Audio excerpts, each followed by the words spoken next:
Dan atas namamu pula kami akan menambat dan menyauhkan jangkar di tempat tujuan.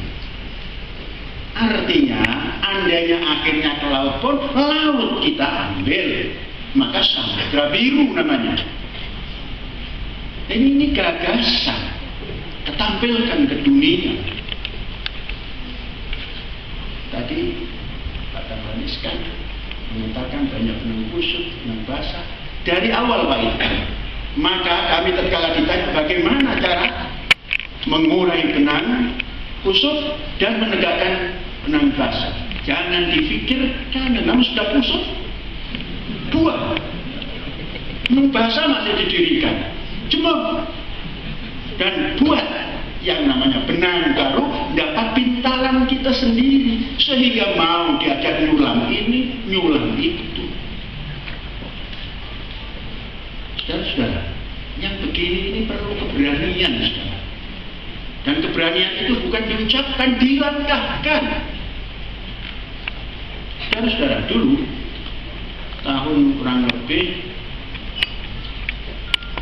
tahun berapa ya, ada kawan-kawan kita dari Nasrani minta perlindungan, kemudian minta mengadakan Natalan di sini. Tahun 12, 10, nah, kurang lebih tahun 10. Berkala di Jakarta, Rawan. 28, 29, Jakarta, Rawan. Datanglah kawan kita. Bisa enggak kami mengadakan apa namanya Natalan di Azri? Oh boleh, mau pakai masjid? Kaget. Oh enggak, nanti jam 11 kami sudah harus keluar. Ini yang bisa agak lama. Oh ada tempat. Nanti dulu saya mau ngasih Polres, ngasih tahu Polres. Kami sampaikan pada Polres. Polres datang. Saya jangan, saya rawan ini. Bukan saya yang melarang. Rawan saya. Rawan bagaimana? Jakarta begini. Nah sudah. Taruhannya Panji Gumilang. Ada jarum jatuh saja yang sifatnya negatif, tangkap Panji Gumilang. Kalau perlu dari polisi ikut ke sini. Akhirnya terjadi. Berjalan. Saya ikut nyanyi. Kok ikut nyanyi saya? Saya nyanyi tidak harus menjadi Nasrani. Bisa nyanyi Nasrani tapi tidak harus menjadi Nasrani. Anda Natalan di Ma'had Az-Zaitun tidak harus jadi Islam. Inilah hidup bersama namanya. Sekalipun banyak yang menentang. Nah namanya menentang, nggak ada apa-apa juga ditentang kok. Berani. Itulah kebenaran. Yang tadi apa? Kebenaran apa? Kebenaran baru. Tentang kebenaran apa lagi? Karena ada yang baru, ada lagi yang baru. Ya kebenaran saja. Dan itu dijalankan karena memang kita sudah tekadnya pendidikan antar bangsa dan mars yang kita buat itu hidup bersama menuju pendidikan antar bangsa. Pendidikan antar bangsa pilar yang pertamanya adalah global thinking, bahwa dunia ini isinya macam-macam. Setelah itu manusianya harus punya solidaritas, punya setia kawan.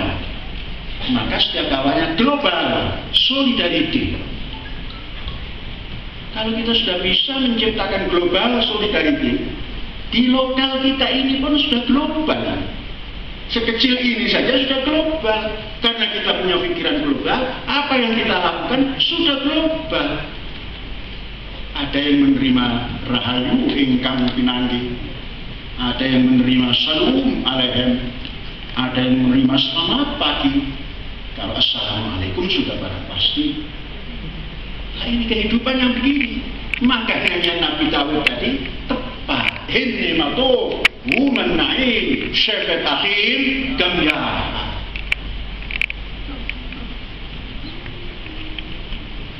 Tadi sudah solidarity. Terus tatanannya bagaimana? Global setting. Kalau antar bangsa itu ya global setting. Insya Allah di mana-mana kalau duduk seperti ini, oh ini sudah global, sudah internasional. Mengapa? Tidak deprok. Kalau deprok nanti saling, oh nutup saya, oh nutup saya. Ini duduknya. Ini sudah tatanan global, setting. Ini pendidikan global. Sesuai tidak dengan rahmatan lil alamin? Alam apa saja rahmatan lil alamin, maka pendidikannya harus at-tarbiyah al-alamiyah. Yang pertamanya at-tafkir al-alami, selanjutnya at-takafur al-alami, al-wada' al-alami. Maka jadilah rahmatan lil alamin. Cara-cara seperti ini harus dibiasakan, karena pendidikan adalah pembiasaan. Kalau sehari-hari kita membiasakan membahas persengketaan, abadi kita dalam persengketaan. Kalau hari-hari kita membahas ketidakmampuan, abadi tidak mampu. Karena sekarang, maka kalau sudah begini, berpikir kita ini di dalam lembaga karismatik ini menata supaya lembaga politik negara kita ini bisa masuk seperti persis yang dikehendaki dasar negaranya. Tadi Pak Dahlan karena jadi Menteri BUMN kesulitan bagaimana menata pangan. Itu hal yang sangat mudah. Tidak ada sulit. Karena apa? Negara kita ini sudah tersedia yang namanya tempat agrikulturnya, sudah tersedia dari zaman dulu. Tinggal manajemen. Kemarin saya ngobrol sedikit, gampang itu Pak. Bagaimana? Ya sudah, negara punya modal, BUMN ada modalnya, kita sewa punya rakyat. Harganya berapa?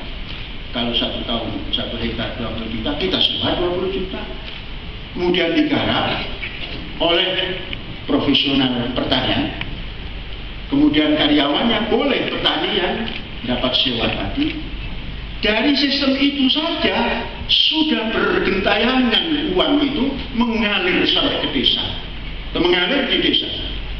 Dan kan hasil kalau sudah dibuat real estate seperti rice estate seperti itu, sudah akan pasti mumpuni. Mengapa? Indonesia ini semestinya sudah bisa menghasilkan 12 ton, itu sudah bisa, tapi masih dalam kertas atau di dalam sawah yang belum dipanen. Mengapa? Karena panennya manual, digebot, diangkat, habis 1%, digebot habis 1%, 10 kali ngangkat hilang 20%. Atau kemudian membawanya tidak langsung dibawa kepada tempat processing. Membawanya di mana? Dipanggul. Berapa kekuatan memanggul? Pematangnya kecil lagi, karena ingin hasil banyak, jangan lebar-lebar pematang. Sampai kapanpun tidak bakal bisa. Maka harus dirubah. 1.000 hamparan, 1.000 hektar, di situ ada jalan, di situ ada processing, di situ ada segala macam peruntukan untuk pertanian. Kalau pupuk itu sangat gampang, tidak perlu harus mata-mata pupuk kimia. Maka diadakan peternakan. Maka sekaligus pertanian itu masuk pada peternakan. Karena memang pangan Indonesia itu hari ini sumbernya beras, jagung, kedelai, kacang, sayuran, telur, ayam, terus daging kaki 4, kemudian gula, kemudian minyak, kemudian garam. Semua bisa dilakukan di lahan itu. Maka prosesnya di situ. modern karena zamannya sudah zaman seperti ini. Maka berbanggalah jadi bangsa Indonesia sekalipun belum terminit dengan baik. Untuk bisa meminit itu, masuklah sedalam-dalamnya kepada dasar negara. Masuklah sedalam-dalamnya pada persatuan Indonesia. Hilangkan itu kredo mayoritas, minoritas. Tidak ada. Yang ada persatuan Indonesia. Boleh tepuk tangan sekarang. Kenapa? Karena sudah selesai. Hada wallahu yar'ana wa yafaduna walhamdulillahi rabbil alamin.